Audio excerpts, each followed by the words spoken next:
Salut tout le monde, on espère que vous allez bien. Bienvenue dans ce nouvel épisode du Wesh, toujours présenté par Bouscapé. Excusez-moi, j'ai légèrement la voix cassée, mais j'ai de l'énergie à revendre. C'est le dernier Wesh de l'année et c'est peut-être le dernier Wesh de l'histoire. En tout cas, aujourd'hui, on est en direct du 6-9, on est à Villeurbanne, c'est le Wesh, la F. Let's go, c'est parti. Fume c'est pizza, radical, fume ma chérie, c'est médical, allumé temps.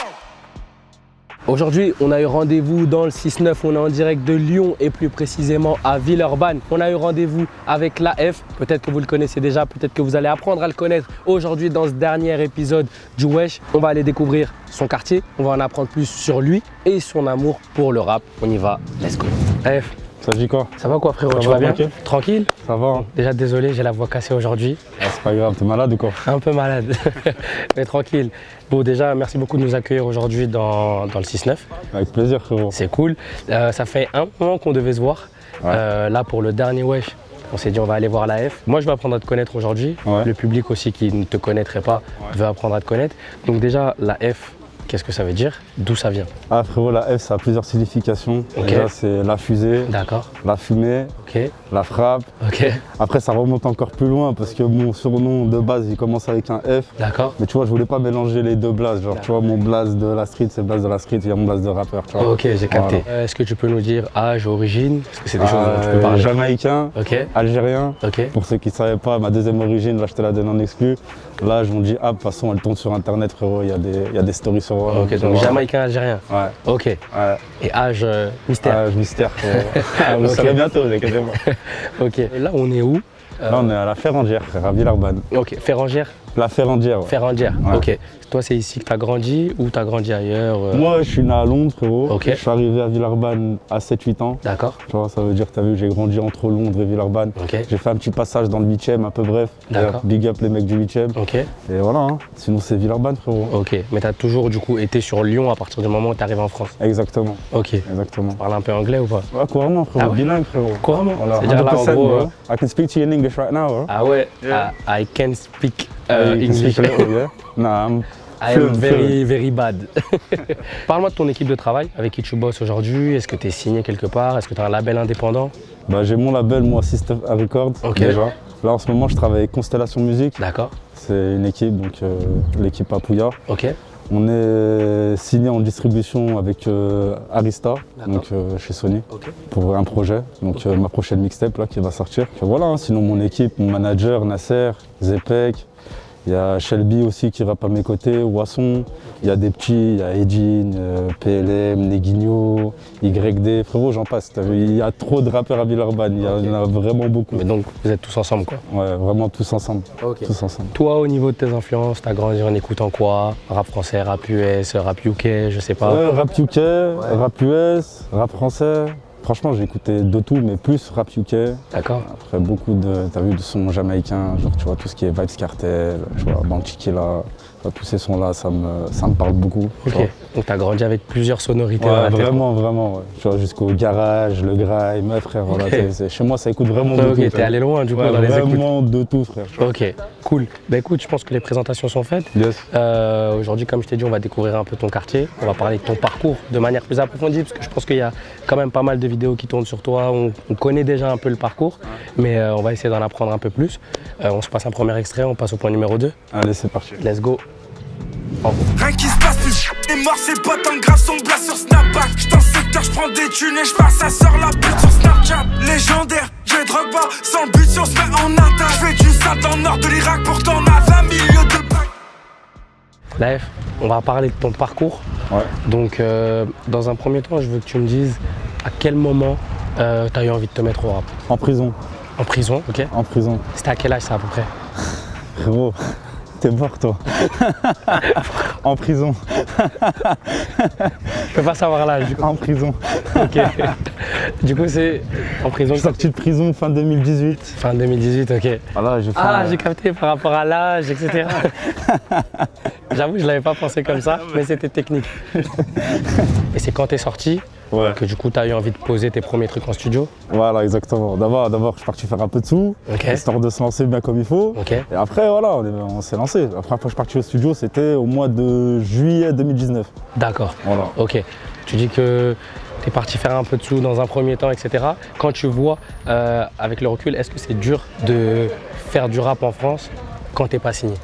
En termes d'investissement, est-ce que c'est des choses qui coûtent cher? Là, je parle plus pour les artistes, tu sais, les petits artistes qui ne savent pas forcément combien ça coûte, etc. Bon, en vrai, pour les petits artistes qui n'ont pas d'argent, je vais dire la vérité, c'est à moins que tu fais le son de l'année, que tu as de la chance, tu sois partagé par je sais pas qui, frère, ça va être compliqué. Genre, je te dis la vérité. Après, aujourd'hui, c'est beaucoup plus facile qu'avant aussi. Tu vois, attention, tu peux mettre des sons sur des plateformes pour 10 €, t'as compris. Ça veut dire si tu crois un minimum en toi et que tu sais ce que tu fais, que tu es carré, tu peux faire des clips pour aller 400, 500 €, tu peux te faire tes clips, tu peux aller en ville, tu n'es pas obligé forcément de t'habiller en Prada. Faut faire avec tes moyens, faire avec ce que tu as, mais il faut être consistant tout le temps, mais il faut savoir que c'est dur. C'est dur, c'est pas pour tout le monde. Et toi, c'est qui les premières personnes qui ont cru en toi du coup et qui t'ont permis de pouvoir continuer à croire en tes rêves de musique en vrai? Zepek. Direct, premier, Zepek et Shelby. Ça c'est ton entourage proche. Ouais, c'est mes gars. Ça c'est le gang ça. Ça veut dire, regarde, moi, un jour je suis parti vers eux. Je leur ai dit, frérot, je vais rapper. Ils m'ont dit quoi? Je leur ai dit, voilà, je vais rapper Cagouli. Ils m'ont dit, mais comment? Je dis, voilà, il y a un truc là, ils sont tous en train de prendre mon truc. Voilà, les gens, ils sont tous en train de prendre mon truc. Tu vois, moi, je suis né à Londres, ça veut dire, je connais, frère, la culture, c'est en moi, frère. Là, j'ai vu le truc de London Pop, j'ai dit, frère, voilà, vas-y, faut que je fasse un truc. En plus, j'y pense. Est-ce que tu as eu peur, justement, de. Toi, tu as vécu là-bas, ça veut dire que tu as vu la culture de là-bas. Quand tu as vu que ça arrivait ici, est-ce que tu as eu peur de rater quelque chose que tu maîtrisais déjà? Tu sais quoi?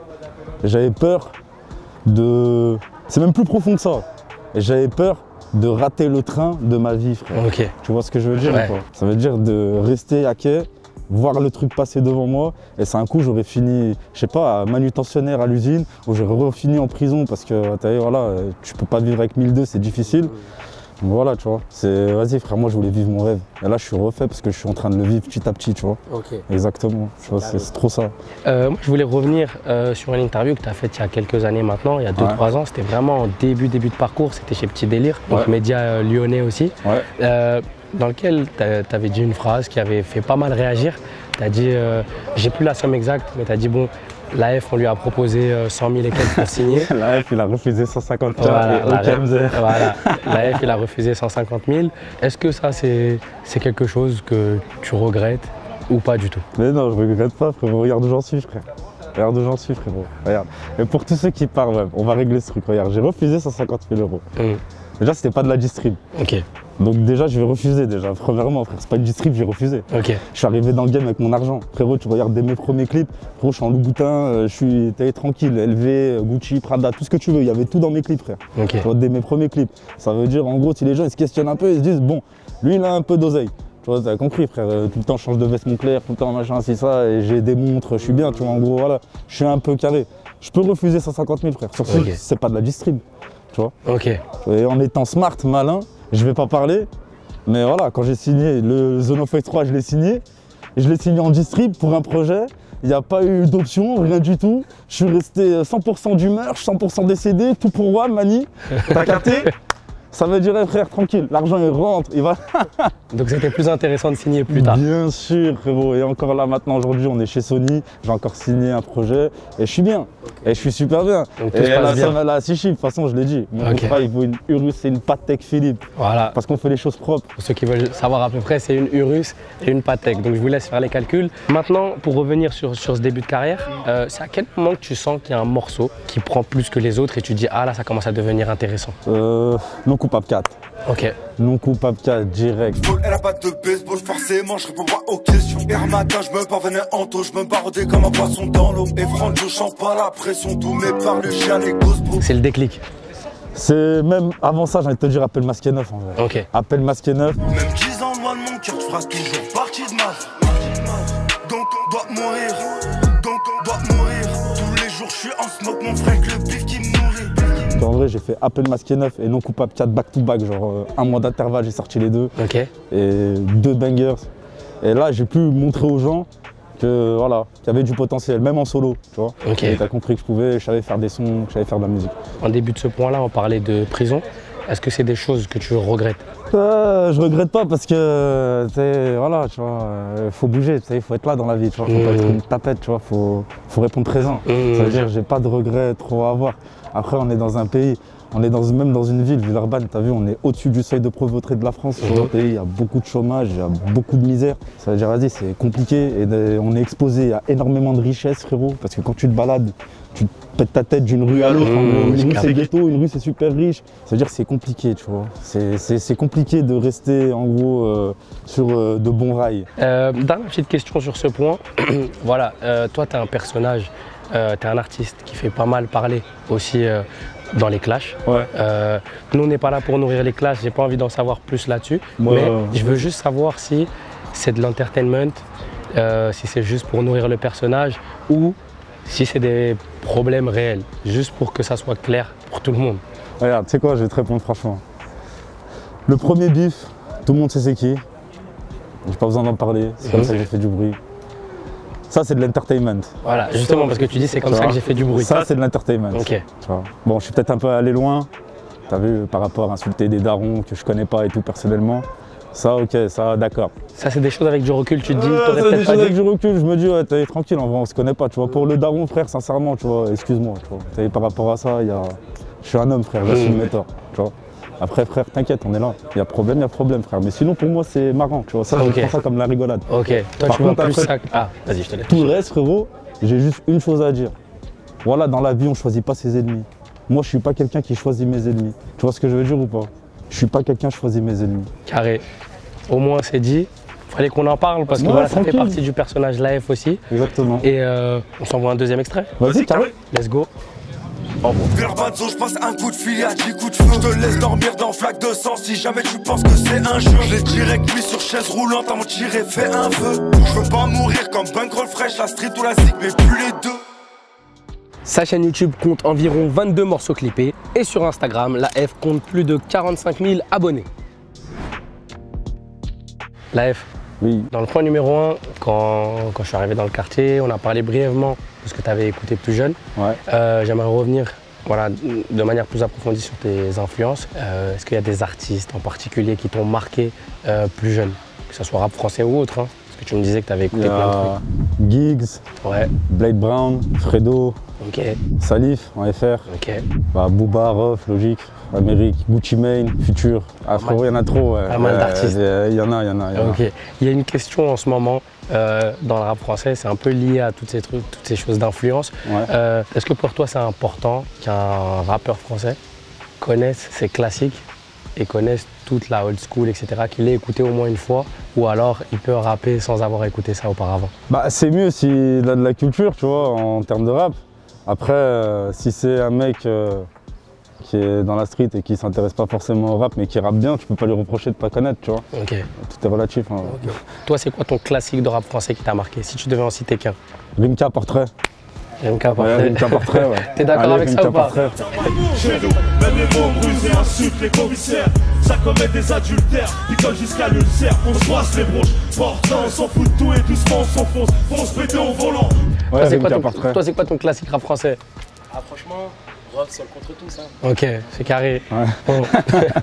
Au moins on connaît les leçons, c'est carré. Ouais. Maintenant j'aimerais parler de toi actuellement, ton avenir. Yes. Qu'est-ce qui se prépare?